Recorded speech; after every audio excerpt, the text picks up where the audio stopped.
Queen Creek police giving an update on the death of a teenager over the weekend, dispelling rumors that have been circulating on social media. Preston Lord was reportedly assaulted at a Halloween party on Saturday night. This was near Sossaman and Ocotillo Roads. On a GoFundMe started by his aunt, she says his heart stopped following the attack. He passed away 2 days later at Phoenix Children's Hospital. Police say that people online are posting inaccurate information about the response from them, saying while there were several calls to that area, there was only one emergency call to the intersection where the assault happened.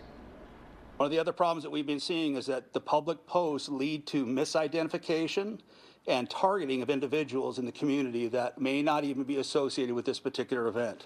But we don't want people to take this social media information and use that to approach or attack individuals in the community that they think might be associated with this call. Police say that they are following up on more than 70 different tips they have already received. If you have witness information or video of the assault, call the Queen Creek Police Department, the non-emergency line. A man who ran across Chase Field during Game 4 of the World Series on Tuesday night in downtown Phoenix has been arrested. He's seen in this video taken by Jordan Ham of Sports 360 AZ being carried off the field by security personnel. The runner has been identified as 27-year-old Robert Newbert. Deputies booked him into jail in Maricopa County on counts of disorderly conduct and trespassing. As you can see, he is smiling in his mugshot. Another man who ran across Chase Field 3 weeks ago was also taken into custody. A shocking sight for some arriving at an East Valley church this morning after a car crashes into the building overnight. This collision happened in Mesa on Stapley and Main Street. Police say one person inside the vehicle was taken to the hospital, but no one inside the church was injured. Despite the damage, church still went off without a hitch this morning. Pull up and not know the extent of the damage, to just see a car in what looks like your church is horrifying. But then once we realized that it didn't quite make its way into the sanctuary, we'd still be able to worship and I think be the pillar for the community that we're trying to be, I think was a little more easing to the heart. It's not clear if impairment was a factor, but two drivers were cited in the accident. The man is behind bars accused of trying to shoot and kill his boss. This happened Wednesday afternoon at a trucking company near downtown Phoenix. Now, thankfully, a quick-thinking co-worker saved the day and possibly several lives. Fox 10's Brian Webb is live now at 7th Street in Watkins with details. Brian. Well, guys, authorities say Zane Hammond drove up from Tucson on Wednesday afternoon, walked through these doors with a shotgun, looking to kill his boss, and almost did.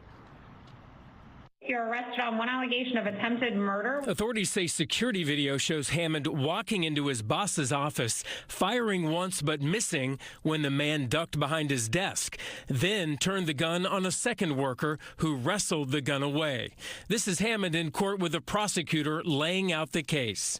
He fired point blank at victim 1 and then turned the gun on victim 2, who was able to rush him and wrestle him onto the ground. Prosecutors say that Hammond quit his 2-year job as a driver Wednesday morning, got drunk and drove to Phoenix.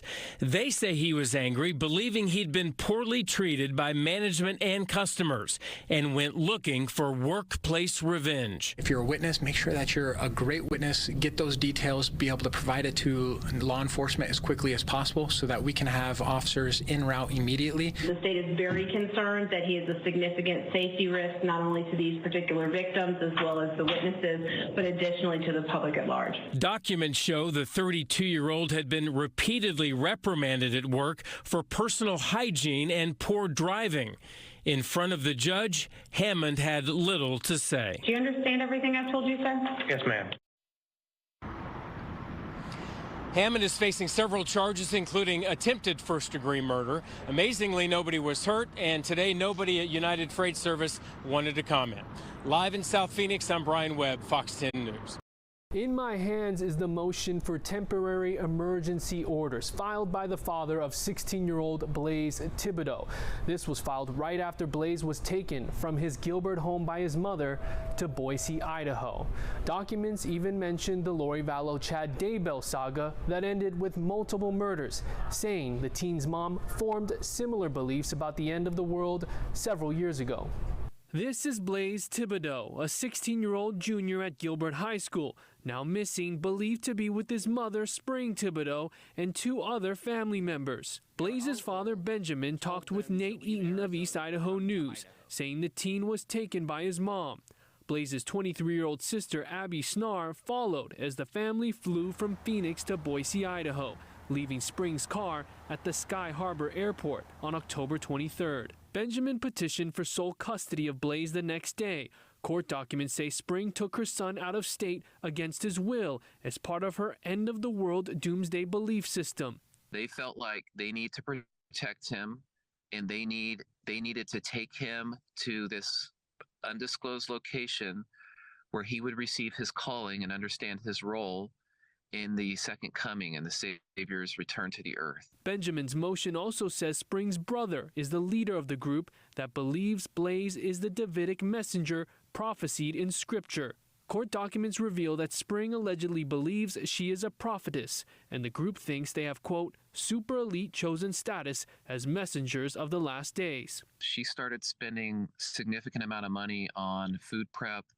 She was buying a lot of winter gear, even though we live in Arizona. She was buying tents.